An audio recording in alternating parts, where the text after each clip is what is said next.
Good morning. Welcome to this week's version of Plugged In. An interesting fable with a life application story for all of us right after this.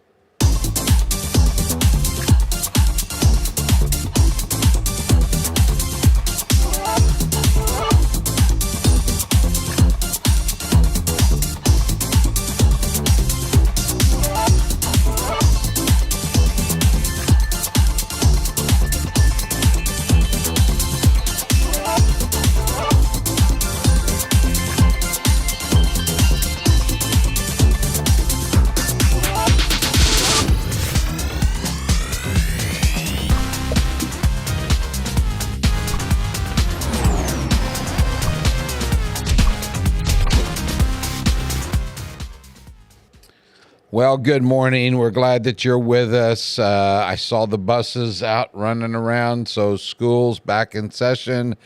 I think it was a wonderful week for the kids as far as weather-wise. For the most part, it was some very summer-like weather, much different than this morning, as Pete and I talked about just a few seconds ago. He said, in a very nice way, I wish it would make up its mind. But then we live in Missouri, so hang on. It'll change before the day is over. We're glad that you're with us. Hey, a big congratulations does go out to the boys varsity basketball team on their state championship this past weekend. And again, we want to support all the students in every aspect of what they do for the school and the school system, not just in our athletics, but a special congratulations to that team and the hard work that they put in for this season. And we hope for many more down the line. Hey, I want to share a story with you. I heard this story, some years back. I'm not going to tell you how many because that might date me a little bit. And I've heard it through the years. I will have to read it a little bit for you because it's a little bit of a back and forth, and so that I keep everything in order. And maybe as I read this, you have heard it or one similar, but here's how this story for this morning goes. There's an old fable that's been passed down through the generations, and it tells about an elderly man who was traveling with a boy and a donkey. As they walked through a village, the man was leading the donkey and the boy was walking behind. The townspeople of that village said that the old man was a fool for not riding. So, to please them, he climbed up on the animal's back. Now he's riding and the boy is walking.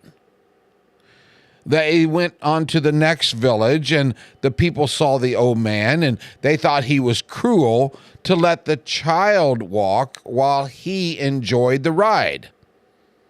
So, to please those people, he got off and he set the boy on the animal's back, and they continued on their way. So now the boy is riding and the man is walking. Well, they come to the third village, and the people accuse the boy of being lazy for making the old man walk. So the suggestion was made that they both ride. And the old man wanted to make sure that he could keep everybody happy, so he climbed up on the donkey, and they both rode off to the next village, riding the donkey. Well, they come to the fourth village, and the townspeople there were indignant.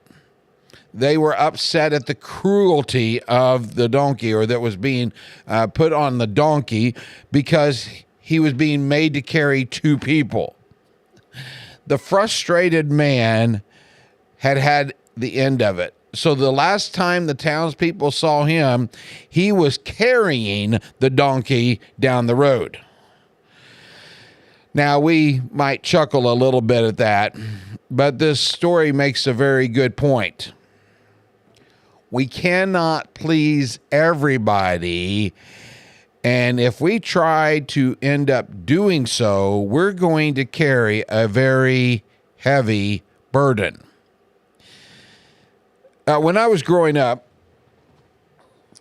especially during my teenage years, it seemed like every lesson had to do with peer pressure. Now, I know that it didn't, but it just seemed like everything led that direction. But some of those lessons stuck in my head and stuck in my heart. You and I cannot please everyone. The truth of the matter is, there's only one we are to please. And here's how Paul said it. He doesn't give a fable. He gives a truth to who it is we're to please and what we're not to be caught up in doing. It's found in Romans chapter 12, beginning verse 1. He says, I urge you, brothers and sisters. They're like family to him. He says, I urge you, in view of God's mercy, offer your bodies as a living sacrifice. You don't have to die like Christ did. He's already done that. Okay, we don't have to have you put on an altar like in the Old Testament. You just keep living, but you're giving up your lives. He says this, offer your bodies as a living sacrifice, holy and pleasing to God. This is true and proper worship. He then says this, do not conform to the patterns of this world. One of the patterns of this world is to try to please everybody in the world. You cannot please everybody. We've already stated that. We know that, and yet we try to do it. And we end up carrying all these burdens. He says this, do not conform, but be transformed by the renewing of your mind. And when you do this, you will be able to test and approve what God's will is, his good, pleasing, and perfect will. 2 different times, Paul uses the word pleasing or to please God. Ultimately, that is what we are to seek. I shared yesterday that Jesus went into the Garden of Gethsemane. Did he want to go to the cross? Yes, for what he knew that the purpose would be. But did he want to go to the cross and go through that pain and suffering? No. But he says to his Father, not my will, yours be done. If Jesus had been trying to please everybody, well, he would not have ever went to the cross. And aren't we glad that he stuck to pleasing his Father in heaven? It's something for us to think about. If you've been caught up in trying to please everybody, I bet you're pretty worn out.